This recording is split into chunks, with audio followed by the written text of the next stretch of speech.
성탄절입니다. 성탄절 앞두고 바로 또 주일인데요. 우리 성탄절 앞두고 인사를 나누는데 인사말을 영어로 한번 하겠습니다. 영어가 어렵습니다. 어떻게 인사할 건가 하면 메리 크리스마스, 이렇게 우리 앞뒤 좌분들에게 영어로 인사 한번 하겠습니다. 메리 크리스마스.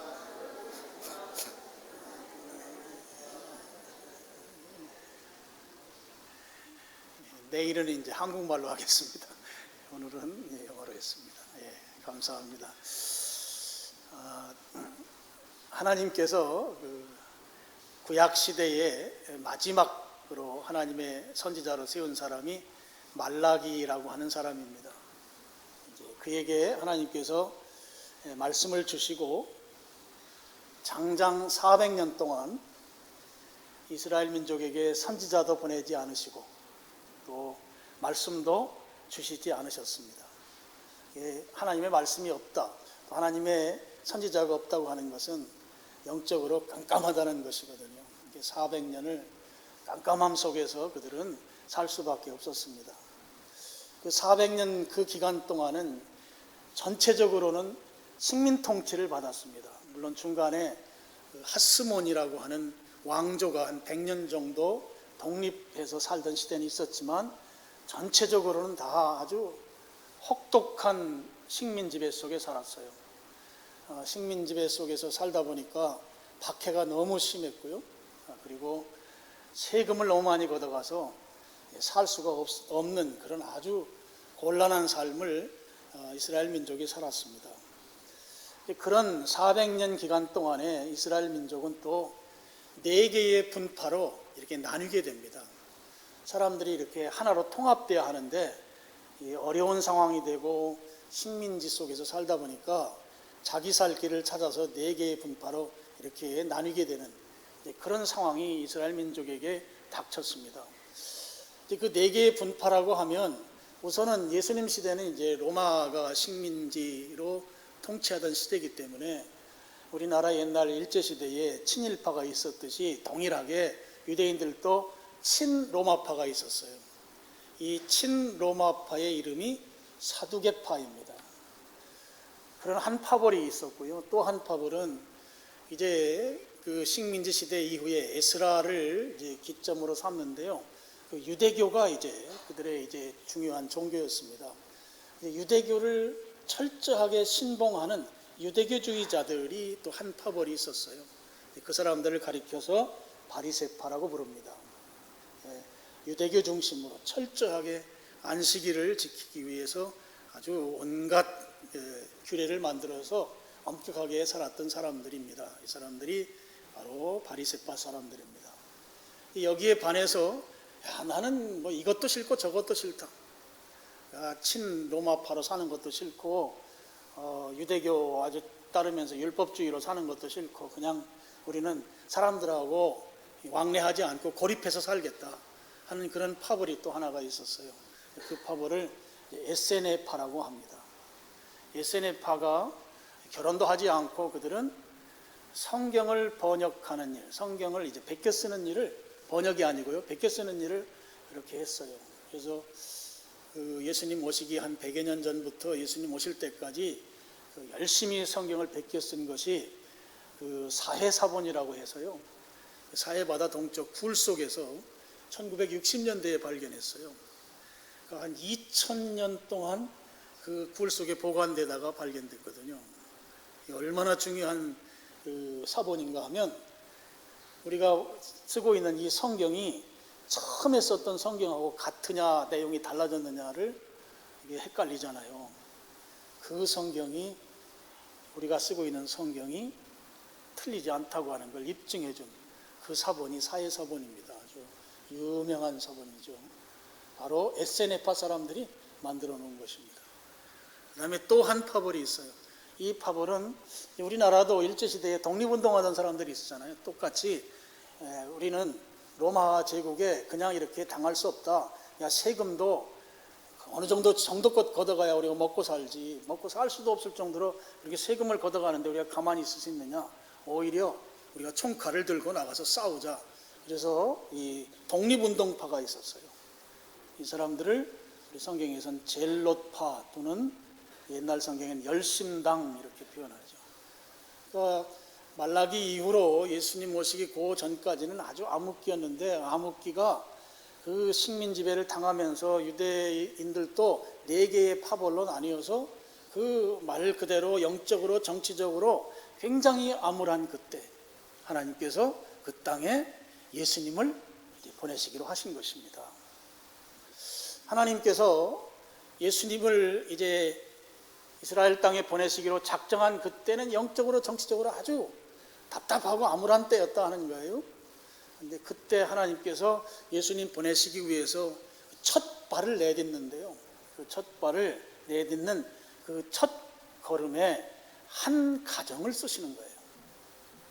그 가정은 지극히 평범한 가정인데요.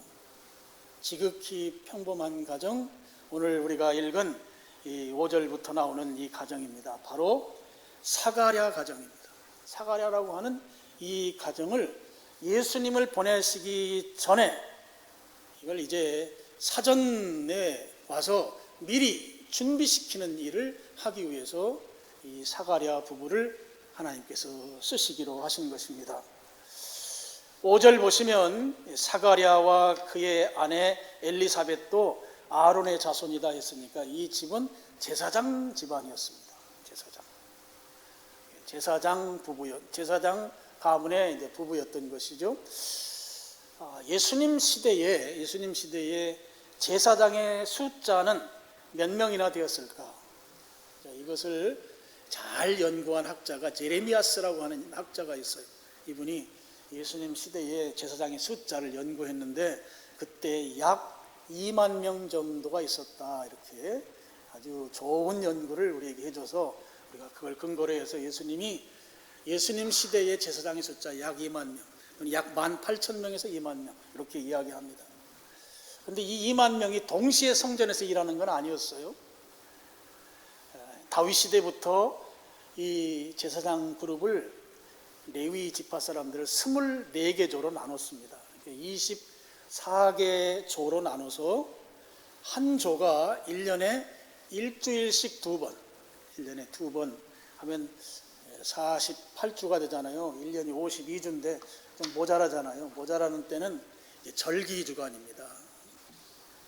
6월절이라든지 장막절이라든지 또 유대인들이 나중에 이제 성전을 수복하고 이제 그 아주 유명한 절기를 성경에 나오지 이제 수전절이라고 그 절기들을 이제 지킬 때는 이제 같이 다 했기 때문에 그때는 이 조를 짠 대로 이렇게 하지 않았죠. 그러면 이 24개 조로 나눠서 보면 이제 한 주에 와서 성전 봉사하는 사람의 숫자는 대략 한 800명 정도가 됩니다. 800명의 제사장들이 한 주 동안 당번 정해서 우리 여러분이 아주 신실하게 섬기는 지금 이 식사당번처럼 이렇게 정해가지고 나는 우리 교회 여러분이 식사당번 이렇게 자원해서 해주셔서 너무너무 감사하고 우리 교회가 너무 좋아요. 그런 차원에서 참 감사해요. 할렐루야. 여러분 밥 맛있게 드시고요. 열심히 섬겨주셔가지고 사람들이 밥 때문에 교회 온다잖아요. 이런 교회 어디 얘기 들어보셨어요? 감사합니다. 제가 늘 감사하고 있습니다. 엉뚱한 얘기 잠깐 하다 보니까 맥이 끊겼어요. 자, 24개 조로 나눠가지고 일주일에 이제 1년에 2번씩 일주일씩 가서 성전 봉사를 당번 정해서 한다 하는 것이죠. 자, 지금 스가랴도 제사장입니다. 1년에 2번씩은 성전에 올라가서 봉사해야 합니다. 지금 이 스가랴 부부의 영적인 상태를 보면 이들은 나무랄 데가 없는 것을 볼 수가 있어요. 6절입니다. 이 두 사람이 하나님 앞에 의인이니 주의 모든 계명과 규례대로 흠이 없이 행하더라 그랬습니다. 흠이 없는 제사장 직분 감당하던 사람들이었다 하는 것이죠. 이 이야기가 왜 중요한가 하면 당시에 대부분의 제사장은 사두개파 사람들이에요. 친 로마 제국 지지자들입니다. 그래서 성전에 올라오면 거기에서 성전세를 받고 또 성전에 이제 희생양을 드리는 것들에 대해서 또 돈 환전하는 것 통해서 그 부가 수익을 얻어가지고 그거 가지고 로마 정부에 돈 떼주면서 자기들 배를 채우던 사람들이 대부분 제사장들이고 그들이 사두개파 사람들이었어요. 여러분 아시는 대로 요한복음 2장에 예수님이 책찍을 만들어 가지고 성전에 와서 다 상을 들러 엎고 한 것이 그만큼 당시에 제사장들이 타락했었거든요. 그런 타락한 시대의 제사장 가운데 이 사가랴는 타락하지 않았던 거예요. 그래서 6절에 하나님 앞에 의인이고 주의 모든 규례와 계명을 흠이 없이 행했다 하는 거죠. 그러니까 이 사가랴 부부만큼은 영적으로 하나님 앞에 최선을 다해서 신실하게 살던 그런 부부 가정이었다고 하는 것입니다. 그러니까 이 제사장이었기 때문에 하나님의 말씀에 순종하면서 충성스럽게 자기에게 맡겨진 직분을 잘 감당하던 감당하던 부부가 바로 사가랴와 엘리사벳이었다 하는 것이죠. 이렇게 주님 앞에 신실하게 살면 하나님이 그 가정에 다 잘되게 해주시고 복을 주셔야 하는데 이 가정에도 그렇게 해줬으면 얼마나 좋겠어요. 그런데 한 가지 문제가 있습니다. 7절입니다. 엘리사벳이 잉태하지 못함으로 그들에게 자식이 없고 두 사람이 나이가 많더라 그랬습니다. 이 가정의 문제는 자식이 없는 거예요. 아들이 없는 것입니다. 아들이 없어도 젊으면 기대가 있는데 지금 성경은 뭐라고 표현하는가 하면 두 사람이 나이가 많다, 기대할 수 없다 하는 것이죠. 여러분 당시의 유대 문화가 어떤 문화였는가 하면 성경에 근거해서 자식이 많으면 하나님이 축복해 주셨다고 믿었습니다. 그래서 성경에 보면 자식을 내가 화살통에 들어있는 화살과 같다 그랬어요. 나를 지켜주는 존재인 거예요. 그래서 화살이 많으면 든든하잖아요. 하나님이 자식 많은 것은 하나님이 복 주신 것이에요. 그렇게 당시의 문화 속에서 사람들이 그렇게 인식했어요. 반면에 자식이 없으면 그냥 자식이 없는 대로 지나가는 게 아니고 저 사람은 하나님이 저주했다, 하나님이 징벌한 것이다 이렇게 여겼습니다. 이런 사회 문화 속에서 사가랴 부부가 가졌을 그 문화에 대한 본인들의 태도는 당당하지 못했을 것이 분명합니다. 자식이 없단 말이에요. 하나님이 저주하고 하나님이 징벌한 것으로 여기는 그런 문화 속에서 내가 하나님으로부터 징벌받은 것이고 하나님이 저주받은 인생이다 이렇게 생각하고 산다고 하면 이게 당당한 삶을 살 수가 없는 거죠. 뭔가 죄인 같고 주눅들어 살고 의기소침해서 살 수밖에 없는 그런 사람들이었습니다. 그런데도 불구하고 이들은 오늘 6절 말씀에 보면 말씀과 규례를 신실하게 지키는 흠없는 의인이었다 이렇게 표현하고 있어요. 그러던 차에 이제 사가랴에게 성전 봉사 당번 때가 됐습니다. 그래서 여러분 8절에 보면 마침 사가랴가 그 반열의 차례대로 하나님 앞에서 제사장의 직무를 행할세 그랬습니다. 일주일 동안 성전 봉사하기 위해서 성전에 이제 당번으로 올라가는 것이죠. 자, 올라갔습니다. 여러분 이 당당하지 못하면 하나님이 나 저주받은 인생인데 내가 뭘 성전에 뭘 가, 그냥 집에 있지, 그럴 수도 있어요. 800명 정도 되는 많은 제사장 속에서 나 하나 빠진다고 해서 큰 뭐가 드러나겠는가 하고 빠질 수도 있는데 이는 규례와 말씀대로 순종하는 그런 사람이었기 때문에 그런 사회 환경 속에서도 당당하게 자기 맡은 직분을 다했습니다. 성전에 올라가서 그에게 맡겨진 사역이 뭔가 하면 분향하는 사역이었어요. 자, 9절 보시면 제사장의 전례를 따라 제비를 뽑아 주의 성전에 들어가 분향하고 그랬습니다.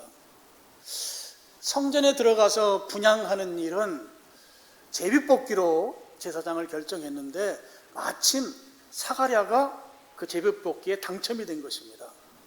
제가 책을 보니까요, 당시에 이 분양하는 일에 당첨되는 거 일생에 한 번 올까 말까 하다, 이렇게 기록이 되어 있더라고요.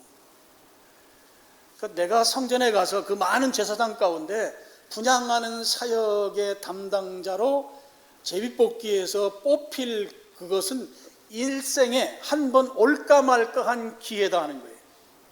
그러니까 이거 얼마나 축복된 기회입니까? 지금 예수님이 이 땅에 오시기 그 직전에 하나님께서 이 일을 지금 시작하시고 평범한 제사장 가정을 지금 하나 선택해서 이 일을 시작하시는데, 그 일을 시작하시면서 첫 번째로 제비뽑기에 당첨을 시키신 거예요. 지금 사가랴 입장에서는 그것에 당첨된 것이 얼마나 기쁘고 감사한 일이겠는가 하는 것이죠. 왜 더 감사했을 것으로 생각이 되는가 하면, 여러분, 지금 이 사가랴라고 하는 제사장은 자식이 없어요. 아들이 없어요. 아들이 없는 것은 당시의 문화 속에서 하나님의 저주받은 자란 말이에요. 저주받은 자로 여기면서 뭔가 하나님 앞에 얼굴을 들 수 없고 좀 죄송스러운 그런 이 마음속에 소가리를 하면서 지금 제사장 직무를 감당하기 위해서 성전에 올라왔는데, 제비뽑기를 했는데, 이 분양하는 일, 이 엄청난 축복된 일, 일생에 한 번 올까 말까 한 이 일에 당첨이 됐단 말이에요. 자기는 저주받은 줄로 알았는데 제사장으로, 분양하는 제사장으로 뽑혔다고요. 여러분, 잠언에 보면 이런 말씀이 있어요. 계획은 사람이 하지만 그 일을 이루시는 분은 하나님이시다, 여호와이시다, 이런 말씀이 있어요. 사람이 계획해도 이 일을 성취하시는 분은 하나님이신 것이죠. 제비뽑기는 내가 하지만 뽑히는 것은 하나님이 하신 것이다 말이죠. 그럼 이 분양하는 제사장으로 뽑힌 사가랴 입장에서는 그동안에 어떻게 생각했겠습니까? 하나님 앞에 나는 버림받은 자다, 나는 저주받은 인생이다, 하나님이 나 같은 거 쓰시겠는가?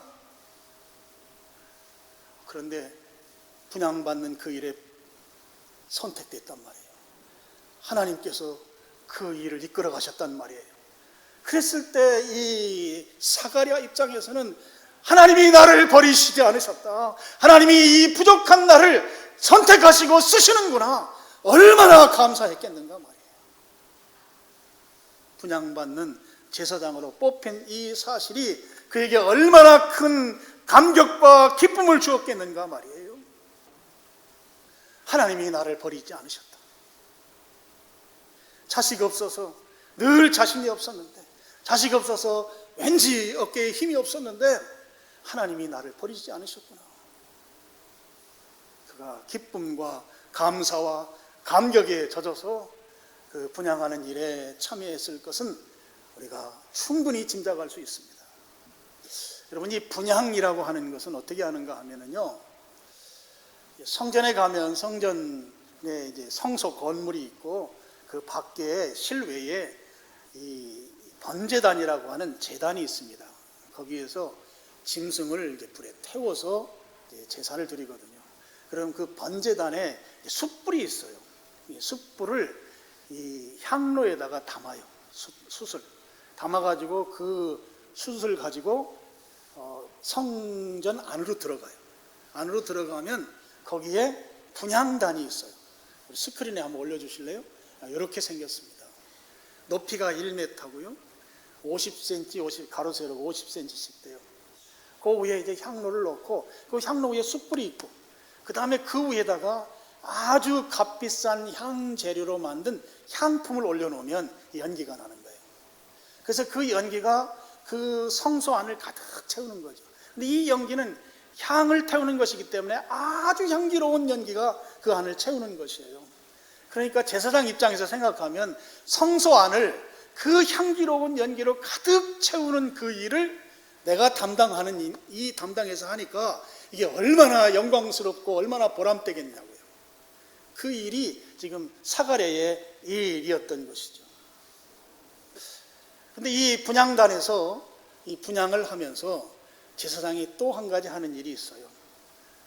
분향단의 저 앞에 그림처럼 제사장은 향을 피워놓고 그 앞에서 백성들을 위해서 중보기도를 합니다. 향을 피워놓고. 그래서 그 중보기도는 제사장이 하는 임무이죠. 제사장은 백성들을 대신해서 하나님께 죄를 용서받고 하나님께 대신 기도하는 자이기 때문에 제사장이 하는 기도는 중보기도입니다. 근데 이 분향은 우리 요한계시록에 보면 이 향기를 기도로 표현한 성경 구절이 두 가운데가 있어요. 그래서 이 분향과 기도는 이 의미가 같도록 그렇게 말씀해요. 그래서 이 향기가 하늘로 올라가듯이 기도가 하나님께로 올라간다고 이런 이제 상징을 가지고 있는 것이죠. 이때 제사장은 향을 피워놓고 분향단 앞에서 기도하고 백성들은 그 시간에 모여서 함께 기도합니다. 그래서 향을 피우는 시간은 이스라엘 민족에게 있어서는 온 민족이 다 기도하는 시간이에요. 9절 말씀 보시죠. 10절입니다. 10절 우리 같이 읽겠습니다. 시작. 모든 백성은 그 분향하는 시간에서 기도하더니, 성전 안에서는 제사장이 기도하고 성전 밖에서는 백성들이 기도합니다. 당시는 로마 제국 식민지 상태였기 때문에 유대인들의 중보기도 제목은 한 가지였어요. 그들의 기도 제목은 하나님께서 모세와 같은 메시아를 하루속히 보내주셔서 이 민족이 식민지배 속에서 고통당하는데 빨리 속히 구원해 주시옵소서. 이것이 이스라엘 민족의 공통된 기도 제목의 제1번 기도 제목이고 가장 큰 기도 제목이고 모두가 함께 기도하는 제목이었습니다. 하루속히 모세와 같은 선지자를 보내주셔서 메시아를 보내주셔서 우리를 구원해 주십시오. 그 기도 제목을 가지고 그들이 함께 기도했다고 하는 것이죠. 그렇게 기도했을 때 이 사가랴가 특별한 경험을 합니다. 인생에 한 번도 경험해 보지 못한 그 경험을 하는데요. 그때 사가랴 앞에 천사가 나타난 것이에요. 11절 주의 사자가 그에게 나타나 향단 우편에 선지라 그랬어요. 천사가 나타났습니다. 이스라엘 민족이 천사를 본 적이 언제냐? 구약 성경으로 쭉 올라가면 다니엘 시대예요. 다니엘 8장 9장에 천사가 나타나요. 다니엘 시대가 지금 누가복음 시대하고 연도를 계산해 보면 약 550년 전입니다. 550년 전이면 까마득하죠. 하나님께서 이스라엘 민족에게 천사를 보낸 것이 약 550년 전 다니엘에게 보내주셨던 그 천사, 그 이후로는 천사가 한 번도 온 적이 없는 그런 상황 가운데 있는데 사가랴가 성전에서 분향하고 기도하는 그 시간에 천사가 찾아온 것이죠. 얼마나 놀랬겠습니까? 그래서 사가랴가 12절 보면 보고 놀라며 무서워했다 이렇게 표현하고 있어요. 생전 보도 듣도 못했던 천사가 나타났으니 이 엄청난 경험 앞에 무서워서 떠는 것이죠. 그랬을 때 천사가 13절에 사가랴를 진정시키면서 이렇게 말합니다. 무서워하지 말라. 너의 간구함이 들린지라. 내 아내 엘리사벳이 내게 아들을 낳아 주리니 그의 이름을 요한이라 하라 그랬습니다. 내가 중보기도 한 것 그게 응답됐다. 하나님 들으셨다. 그래서 그 응답으로 이제 내가 아들을 낳게 될 것이다. 여러분 여기서 우리가 한 가지 생각할 점이 있습니다. 사가랴가 분향하면서 아들을 낳게 해달라고 기도했을까요? 그래서 그 응답을 지금 천사가 아들 낳는다고 그렇게 응답해 주신 것일까요? 저는 그렇지 않다고 생각합니다. 이가 규례대로 계명대로 흠없이 행했던 이 제사장의 그 공직 생활을 잘 감당했던 사가랴라고 할 때 그는 중보기도, 백성들을 위한 중보기도를 했을 것이 분명하죠. 거기에서 개인적인 기도 안 했을 거예요. 또 하지 않았을 것으로 확실시되는 것은 이미 나이가 많다고 하는 사실, 그리고 나중에 아들 낳는다고 하니까 이걸 못 믿어요. 안 믿어서 나중에 이제 말을 못하는 상황이 이제 그에게 증거로 이제 천사를 통해서 그게 나타나죠. 이런 것들을 보면 아들을 달라고 한 기도는 안 했을 것이 분명해요. 그러니까 중보기도 시간에 그 민족의 구원을 위해서 아마 기도하는 그 기도의 응답으로 천사가 지금 와서 아들을 주겠다는 것으로 지금 응답하는 것이다 말이죠. 저는 이렇게 하나님이 응답하시는 것을 쌍응답이다 이렇게 말해요. 쌍응답.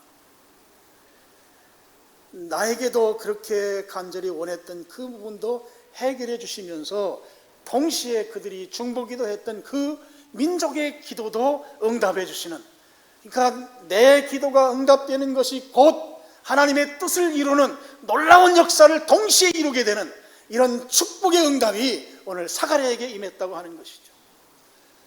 지금 자기는 나이가 많고 천사가 그렇게 말했을 때 그 말을 믿지 못할 정도로 그런 아들을 달라고 기도를 하지 않았을 것이 분명한데, 천사가 와서 그에게 아들을 준다고 하면서 그가 가지고 있던 그동안 뭔가 죄송스럽고 사람들 앞에 당당하지 못했던 그 문제도 해결해 주시면서 동시에 하나님께서 이 땅에 예수님을 보내시기로 작정하시고 그 예수님이 오시기 전에 그 일을 준비시키는 이 일에 사가랴 과정을 통해서 그에게 아들을 주심으로 그 일을 성취해 가시는 하나님이시다 하는 것이죠.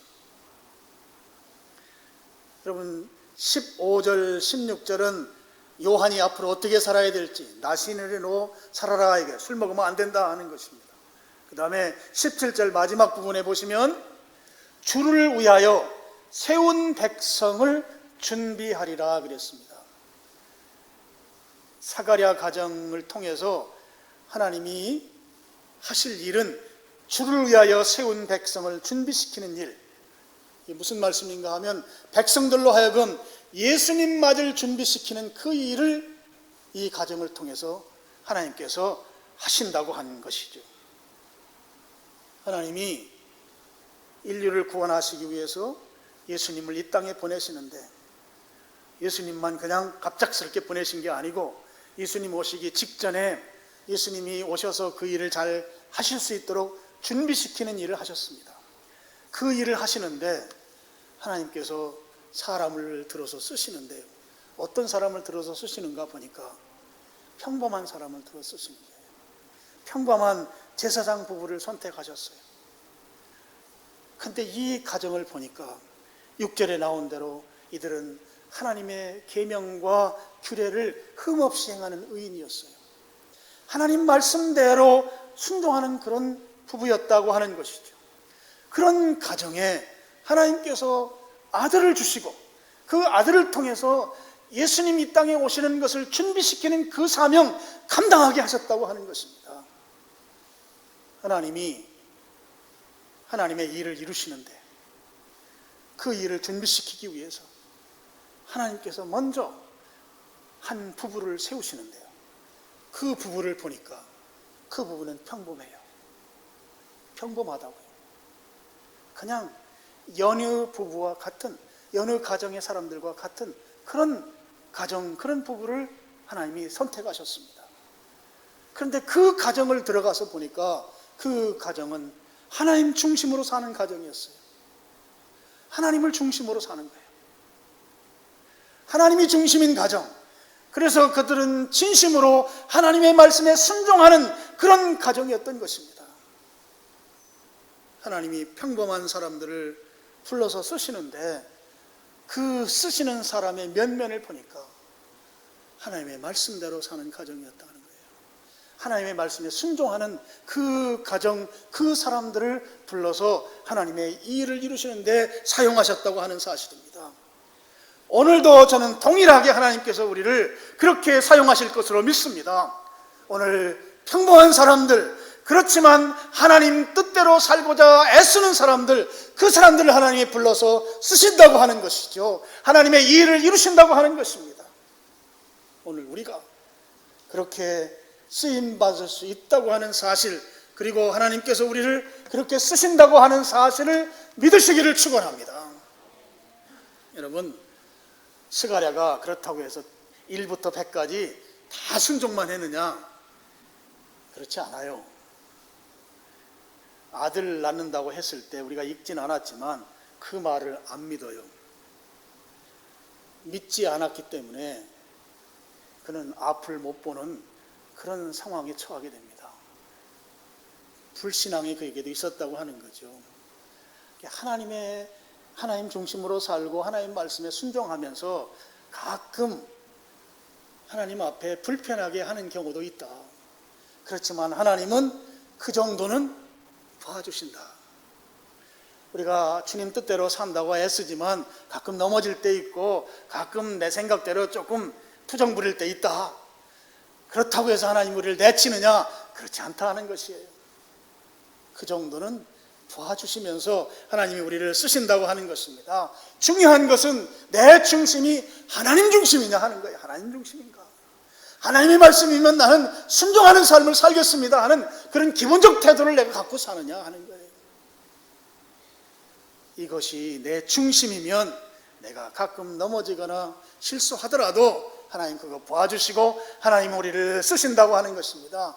하나님이 중요한 일에 우리를 사용하신다고 하는 것입니다. 여러분 이 사실을 믿으시길 축복합니다. 축원합니다. 하나님 말씀대로 살고자 하는 우리의 마음가짐이 중요해요. 하나님 중심으로 살고자 하는 게 중요해요. 그렇게 살면 스가랴가 나이가 많아졌는데 최소한 60 이상은 됐을 거예요. 아내도 마찬가지고요. 그 나이 먹었을 때 아들 낳는다고 했을 때 그거 바로 믿을 사람이 어디 있어요? 그거 안 믿어지는 일이란 말이에요. 그러니까 부지불식간에 우리는 불순종할 수 있어요. 그런데 중심이 하나님께 있으면 하나님 말씀대로 살고자 하면 그러면 천사가 나타나는 거예요. 천사를 만나는 일이 생기는 것입니다. 오늘날 천사는 이 스가랴가 만난 그런 것과 같은 경우도 있을 수 있겠지만 오늘날은 여러분 주위에 있는 신실한 믿음의 사람들이나 아니면 어떤 환경적인 변화나 여러분의 자녀들이나 여러분 가까이 있는 사람들일 수 있어요. 그들이 하는 말 한마디가 천사의 음성일 수 있습니다. 하나님 중심으로 살고자 하면 주님께서 천사를 동원해서 우리들로 하여금 하나님 말씀에 순종하는 그 축복된 기적들을 우리에게 베푸신다고 하는 것이에요. 그러므로 말미암아 하나님 뜻에 순종할 수 있도록 우리를 이끌어 가신다고 하는 것입니다. 오늘 이 사실을 여러분이 성탄절 앞에 두고 확실하게 믿으시고 나는 우리 가정은 우리 부부는 하나님 중심으로 살겠다. 하나님 말씀하시면 순종하려고 하는 태도로 살겠다. 여러분 그 태도로 살아가면 하나님께서 우리를 들어서 쓰시고 우리에게 기적을 베풀어 주시고 우리로 하여금 당당하게 살 수 있도록 우리에게 놀라운 축복을 허락하셔서 하나님께서 우리를 통해서 흐뭇해 하시는 그런 놀라운 축복과 역사가 오늘 여러분에게 있기를 다시 한번 주님의 이름으로 축원합니다. 기도하겠습니다. 아버지 하나님, 오늘